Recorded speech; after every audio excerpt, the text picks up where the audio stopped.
جب ہمارا دم نکلتا ہے نا، دم نکلنے سے لے کر قیامت تک کا جو عرصہ ہے اس کو کہتے ہیں عالم برزخ۔ عالم برزخ میں جانے کے بعد ہماری شکلیں جیسے اعمال ہوتے ہیں ایسی شکلیں ہم کو مل جاتی ہیں۔ امام کہتے ہیں جس انسان کی فکر اور خیالات اور اعمال جس جانور سے مشابہ ہوں گے، آخرت میں اس کو ایسی، برزخ میں اس کو ایسی شکل دی جائے گی۔ فرمایا بہت سے لوگوں کو کئی کئی شکلیں دی جائیں گی، پھر اس میں نام کھولے گئے کہ اگر کسی کی خصلت چھپکلی سے ملتی ہے تو برزخ میں چھپکلی کی شکل پائے گا، اگر بھیڑیے سے ملتی ہے تو بھیڑیے کی شکل پائے گا۔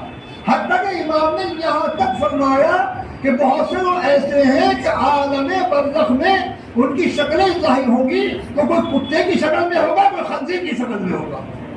تو کیا تمہارے اعمال ہی ایسے ہیں؟ یہ عالم برزخ جو ہے کوئی مذاق نہیں ہے۔ اسی لیے امام نے کہا وہاں کی تیاری کر کے آنا۔ جو ہم مثال چھوٹی سی روایت ہے، خدا جو انسان کسی کو گالی دیتا ہے قبر میں اس کے لیے ایک بچھو تیار ہوتا ہے، مولانا متقیان فرماتے ہیں قبر میں اس کے لیے ایک بچھو تیار ہوتا ہے۔ اب گالی جو معاشرے میں عام ہے، ہم سوچیں ہم نے کتنے بچھو تیار کیے اپنی قبر کے لیے، تو جب بچھو تیار کیے ہیں اب کیا کریں؟ تو کوئی اس میں ایسا تو ہونا جس سے بچھو کو ختم کیا جا سکے، اسی کا نام توبہ ہے، اسی کا نام استغفار ہے۔ توبہ کی جائے، اس طریقے سے بچھو ہم نے پیدا کیے ہیں وہ بچھو ختم ہو جائیں۔ ہمارے رب کے چوتھے امام زین العابدین علیہ السلام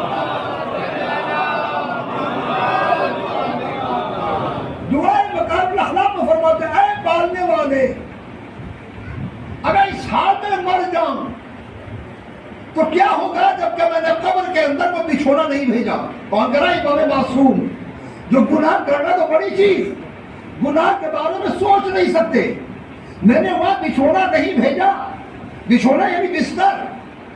بستر اگر بستر پر بنونے کی چند دانے ڈال دیے جائیں نا تو نیند نہیں آتی، آدمی کروٹیں بدلتا ہے، مگر اس کی حد ہے، انسان اٹھے بستر کو صاف کرے پھر نیند آ جائے گی۔ مگر اگر عالم برزخ کا جو بستر ہے اس کے اوپر ہمارے اعمال کے ڈھیلے پڑے ہوئے ہیں، وہ قیامت سے پہلے ہٹنے والے نہیں ہیں، اتنے قیامت میں سزا و جزا کے لیے اٹھا نہ دیا جائے۔ اب دیکھیں کہ یہ عالم کیسا ہوگا۔